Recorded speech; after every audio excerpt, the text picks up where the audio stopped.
দেশের তরুণ নির্মাতা অনন্য মামুন 4 বছর আগে তিনি নির্মাণ করেছিলেন মেকআপ শিরোনামের একটি সিনেমা।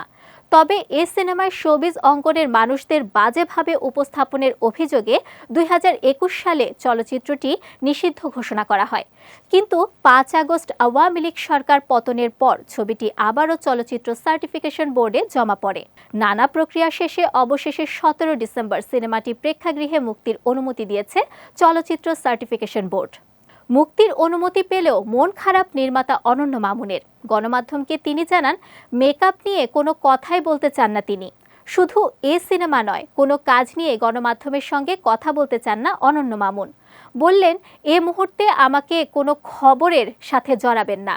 সিনেমা থেকে দৃশ্য বাদ দেয়া প্রসঙ্গে জানতে চাইলে নির্মাতা শুধু বলেন, মাত্র 1 মিনিট কেটে নেওয়া হয়েছে। এইটুকু অংশ কেটে নিলে সিনেমার কোনো ক্ষতি হয় না। সিনেমাটিতে শেখ হাসিনার কিছু ছবি ব্যবহার করা হয়েছিল, ওগুলো ফেলে দেওয়া হয়েছে। পাশাপাশি কিছু সংলাপ নিয়ে তাদের আপত্তি ছিল, সেগুলো বাদ দেওয়া হয়েছে।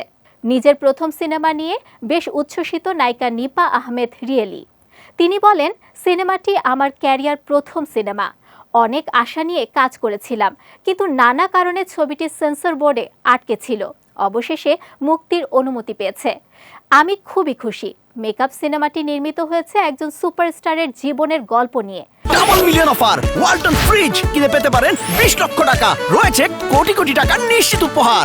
সিনেমাটিতে চলচ্চিত্র তারকার চরিত্রে অভিনয় করেছেন অভিনেতা তারিক আনাম খান। এতে আরও অভিনয় করেছেন জিয়াউল রোশন, পায়েল মুখার্জি, বিশ্বজিৎ মুখার্জি সহ অনেকে।